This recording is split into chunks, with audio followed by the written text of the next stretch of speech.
තේ වගාවේ මංගල දළු කැඩීම අද පටන් ගත්තා. කොයිකටත් අපි මංගල දළු කැඩීමේදී දේව වාරිත්‍ර අනුගමනය කළා. බුදුන්ගේ ආශිර්වාදය, දෙවියන්ගේ ආශිර්වාදය ඇතුව තමයි අපි මේ පළවෙනි දළු කැඩීම ආරම්භ කළේ. හින්දු ජන සමාජයේ ඇති තිබෙන දේවල් එක්ක මේ දළු කැඩීමට අපි දෙමළ ජනතාවගේ සහයෝගය බලාපොරොත්තු වෙනවා. ඒ බලාපොරොත්තු වීමත් සමග ඔවුන්ගේ ඇදහිලි චාරිත්‍ර අනුව තේ ඉඩමේ මුලින්ම අපි භූමියට ආරක්ෂාව සපයන සියලුම දෙවි දේවතාවුන් වහන්සේලාගෙන් අපිට කිසිම කරදරයක් බාධාවක් නැතුව මේ තේ වගාව ඉදිරියට කරගෙන යාමට ආශිර්වාද පතා අපි පූජාවට්ටියක් තැබ්බා. ඊට පස්සේ අපි පළමු දළු නෙලීම ආරම්භ කළා. මුලින්ම අපි මට්ටම හදා ගන්න ඕනේ. මේ මට්ටම හදා ගන්න නම් මුලින්ම අපි මට්ටම් කෝටුවක් පාවිච්චි කරන්න ඕනේ දළු නෙලීමේදී. පුළුවන් තරම් අපි දළු නෙලනකොට පළවෙනි දළු නෙලීමේදී දැන් මට්ටම් කපලා දළු ටිකක් වැවිලා තියෙන්නේ. මේ වැවිලා තියෙන දළු වලින් අපි ගන්න පුළුවන් දළු අරගෙන ඉතුරු දළු මට්ටම සයිස් එකට අපි කපලා අයින් කරනවා. එතකොට අපි උස් හතරත් සාමාන්‍යයෙන් කෝටුව දාලා ඒ තේ කෑල්ල ලෙවල් කරගන්න බලන්නේ. වටාතු ඔක්කොම වටාතු වල දළු ඉතුරු කරලා ඊට පස්සේ අපි මට්ටම හරියට බලන්න ඕනේ. දැන් මේ තියෙන්නේ සාමාන්‍යයෙන් අපි ඒ මට්ටමට කඩපු දළු තියෙන කෑල්ල. අපි මේ විදිහට දළු කැඩුවම අපිට හරි සාමාන්‍යයෙන් අපිට පුළුවන් හොඳ අස්වැන්නක් ගන්න මට්ටම හදාගන්න, දළු තලය හදාගන්න. පළවෙනිම දේ තමයි දළු තලය හදා ගැනීම. ඉතින් මේ තේ වගාව අපි ආරම්භ කළා හරියටම අවුරුද්දයි මාස 8යි. එතකොට ඒ කාලය ඇතුළත අපි කරපු සියලුම කටයුතු වලින් අපිට පුළුවන් වුණා මේ තත්ත්වයට මේ වගාව ගේන්න. ඉතින් පළවෙනියටම කියන්න ඕනේ මේ දළු නෙලීමේදී අපි පුළුවන් තරම් පළවෙනි ගමන දළු නෙලනකොට ගහට කොලයක් ඉතුරු කරලා පුළුවන් තරම් ගහට කොළ ඉතුරු කරලා තමයි මව් කොළ ඉතුරු කරලා තමයි දළු නෙලන්න ඕනේ. මේක පුළුවන් තරම් ඉක්මනට මේ හිස්තැන් වහ ගන්න ඕනේ. මේ හිස්තැන් වහන තරමට තමයි අපිට ඉක්මනටම දළු තලයෙන් වැඩි අංකුර ප්‍රමාණයක් නෙලා ගන්න වැඩි දළු තලයක් අපිට හදා ගන්න පුළුවන් වෙන්නේ. ඉතින් මේ පටන් ගත්ත දවසේ ඉඳන්ම අපි මට්ටම් ලීය පාවිච්චි කරලා පුළුවන් තරම් අවශ්‍ය කරන දළු ප්‍රමාණය විතරක් අපි නෙලා ගන්නවා. මෙතෙන්දී අපි තියෙන සියලුම දළු නෙලන්න යන්නේ නැහැ. සමහරවිට අපි සියලුම දළු නෙලන්න ගියොත් එහෙම මේ ගහ සම්පූර්ණයෙන්ම විඩාවටපත් වෙනවා. අපි ගහ විඩාවටපත් නොකර පුළුවන් තරම් ගහට අවශ්‍ය කරන කොළ ප්‍රමාණය ඉතුරු කරලා අපි මට්ටම හරියට අරගෙන දෙපැත්තේ අතු කවදාක්වත් දළු නෙලන්නේ නැතුව යට අතු වල දළු නෙලන්නේ නැතුව මට්ටමින් ඉහළ තියෙන දළු විතරක් අපි නෙලා ගත්තාම අපිට පුළුවන් මේක සාර්ථකව ඉදිරියට ගෙනියන්න. ඉතින් මේ තේ වගාව මම සාමාන්‍යයෙන් මගේ ස්ටේට් එකේ මම ආරම්භ කළා මේ පටන් ගත්ත දවසේ ඉඳන්ම සියලුම ක්‍රම අනුගමනය කළා. ඉතින් මේ ක්‍රම අනුගමනය කිරීමේදී වලවල් කපපු දවසේ ඉඳන් නියම ආකාරයට නියම ප්‍රමාණයට වලවල් කපලා පැල සාමාන්‍ය හොඳ වර්ධනය වෙච්ච පැල තමයි මම හිටුවේ. ඉතින් මේ පැල වලින් සාමාන්‍යයෙන් අපි ගත්ත ක්ලෝන් ගත්තොත් එහෙම TRI 40 කාණ්ඩය 40 42 40 49 4009 5000 කාණ්ඩය ආදී වර්ග වලින් තමයි මේ තේරුම අපි හිටුවේ. එකම ක්ලෝන් වර්ගයක් පාවිච්චි කළේ නැහැ. සාමාන්‍ය මම දෙන උපදේශයක් තමයි සාමාන්‍ය එකම ක්ලෝන් වර්ගයක් පාවිච්චි කළොත් අපිට එක ඉඩමක එක ලෙඩ රෝගයක් ආවොත් සම්පූර්ණ මේ ලෙඩ රෝගයේ ඒ ක්ලෝන් එකට බලපානවා. ඉතින් ක්ලෝන් විවිධ ක්ලෝන් වලින් දැම්මොත් එහෙම අපිට තේරෙන්නේ ආරක්ෂාව සපයන්නත් පුළුවන්. ඊට අමතරව මේ බවුන්ඩරිස් වල මායිම් වල මම පුවක් හිටවල තියෙනවා. දිගටම පුවක් හිටවල තියෙනවා. එතකොට ඒකනොත් අපිට අමතර ආදායමක් ලැබෙනවා.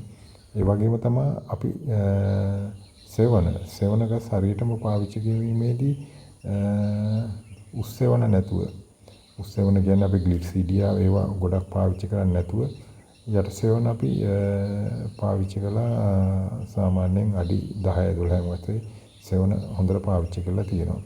ඊට අමතරව ගල් වැටි හොඳට සාමාන්‍යයෙන් අපි දාලා තියෙනවා. මොකද සෝදා පාළුව සම්පූර්ණයෙන් මේක නවත්තන්න ඕනේ. ඒකින්ද මේ විදිහට තමයි මේ සෙවණ දාලා ඉවරලා අපි සමහරවිට අපි ලාඩප් වලත් ගම්බිරිස් දැම්මා. ඒකත් හොඳ ආදායමක්. ගම්බිරිස් දැම්මට පස්සේ අපි එක සෙවන ශාකයක් එක සෙවන ශාකයක ගම්බිරිස් හිටවල තියෙනවා.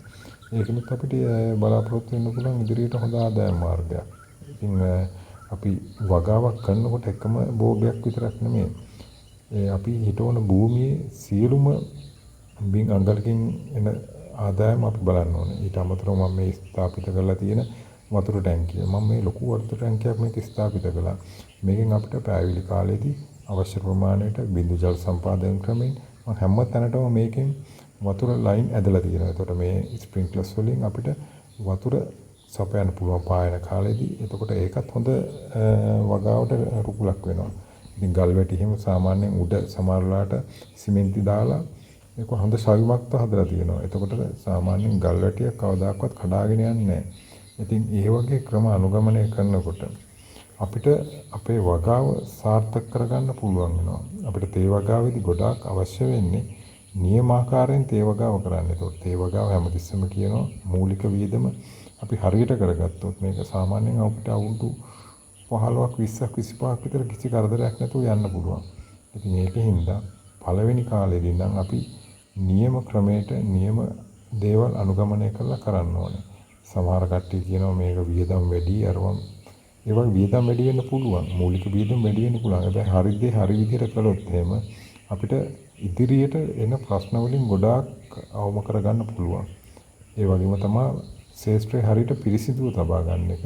වල් පැලෑටි වලින් තොර වෙන්න ඕනේ. එතනින් ගියාම සෙවන සාක හරි කාලයට කප්පාදු කරන්න ඕනේ. ඒ වගේ දේවල් වලින් අපිට සෑහෙන දුරට අස්වැන්න වැඩි කරගන්න පුළුවන්. ඒ වගේම තමයි පෝර භාවිතය. පෝරත් අපි අවශ්‍ය ප්‍රමාණයට තමයි පෝර දාන්න ඕනේ. දැන් මේ කාලේ අපි T200 දාන්නේ.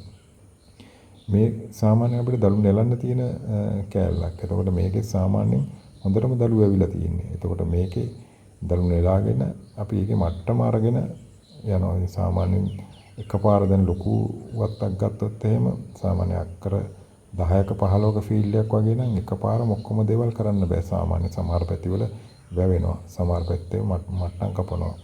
එතකොට මේ වැස්සත් එක්ක සුන්දර දර්ශනයක් ලැබෙන්නේ අපිට මේ වගාවේදී. මොකද අපි පරිසරයට කිසිම හානියක් නොකර අපි මේ කරන වාණිජ වගාවෙන් පරිසරයට කිසිම හානියක් නොකර මේ වගේ රත්තරන් දළු අපි නෙලා ගත්තොත් එහෙම අපිට හොඳ ආදායම් මාර්ගයක් ලබා ගන්න පුළුවන්. ඒ කියන්නේ සාමාන්‍යයෙන් හොඳ ආදායම් මාර්ග සමහර කට්ටිය කියන සමහරලාට වෙන්න පුළුවන් ශ්‍රමය එතනින් ගියාම හැම පිරිවැය ගොඩක් වැඩි. අපිට දළු කිලෝ එකක් නෙලන්නයි දළු කිලෝ එකකට වැය වෙන මුදල සාමාන්‍ය රුපියල් 100කට විතර ආසන්න වගේ වෙනවා. හැබැයි ඒ ප්‍රමාණය මට්ටමේ හැරි තියාගත්තොත් අපිට යම්කිසි ආදායම් මාර්ගයක් ඇතුව මේ කරගෙන යන්න පුළුවන්. ඒ වගේම තමයි පරිසරයත් එක්ක මේ එකතු වෙන ජලය. මේ ඉදින්නම් කන්ද මුදුනේ ඉඳන් එන ජලය. ජලය මේ ලොකු වතුර ටැංකියකට අපි එකතු කරනවා. මේක අපිට නා ගන්න එතනින් ගියාම අවශ්‍ය තැන් වලට වතුර ගන්න මේ ටැංකියෙන් අපිට පුළුවන්. ලස්සන වතුර. මේ වතුර ඇවිල්ලා හොඳ පිරිසිදු වතුර. අපි හැම තිස්සෙම සහජීවන කෘෂිකර්මයකට යන්න ඕනේ. එකම දෙයක් විතරක් නෙවෙයි හැම තැනම අපි යැපෙන්න ඕනේ. හැම දිනකටම සාමාන්‍ය සහජීවනයක් ඇති වෙන්න ඕනේ.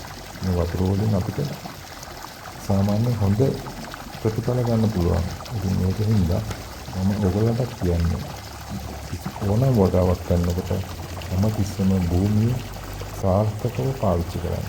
මේ ගල්ලට ගහලා තියෙන විදිය, මේ වතුර පළලට බැහැලා යන විදිය, ඒ වගේම පාංශුකාදනේ වළක්වලා තියෙන විදිය, ඊට පස්සේ මේක අපි පරිසරයත් එක්ක බද්ධ වෙච්ච වගාවක්. මේ බද්ධ වෙච්ච වගාව පරිසරය අපි විනාශ නොකර පරිසරයේ සමතුලිතතාවය ආරක්ෂා කරගෙන අපි ඉදිරියට වගාව කරනවා නම් අපිට කවදාකවත් වරදින්නේ නැහැ. මොකද අපි අපේ ගැනම විතරක් හිතලා සම්පූර්ණයෙන්ම පරිසරය විනාශම කරලා අපි වගාවක් කරන්න ගියොත් එහෙම අපිට ඒක ලොකු සාර්ථකත්වයක් ලබන්න බැහැ. මේ සාමාන්‍ය වටේ තියෙන කඳු පන්ති වලින් ලොකු සිසිලසක් වෙනවා.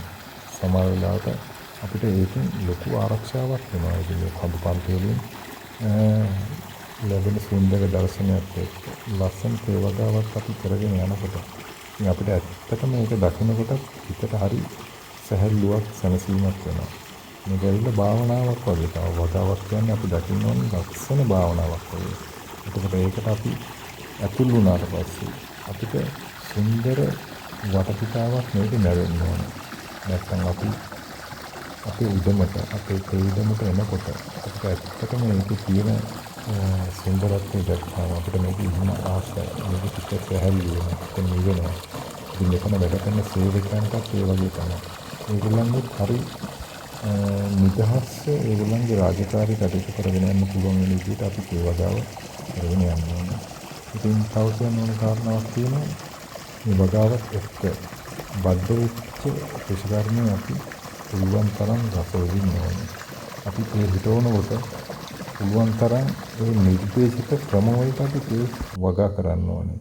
ඉතින් අපි දළු කඩන්න ගත්තත් ඒ වගේ තමයි, දළු පැල හිටවන්න ගත්තත් ඒ වගේ, පොර දාන්න ගත්තත් හැම තිස්සෙම හරි විදිහටම අපි මේ දේවල් කරගත්තොත් එහෙම අපිට හොඳ ආදායමක් ගන්න පුළුවන්. සමහර කට්ටිය කියනවා ඒ වලින් ඇත්තටම පාඩුයි. සමහර කට්ටියට වෙන්න පුළුවන්.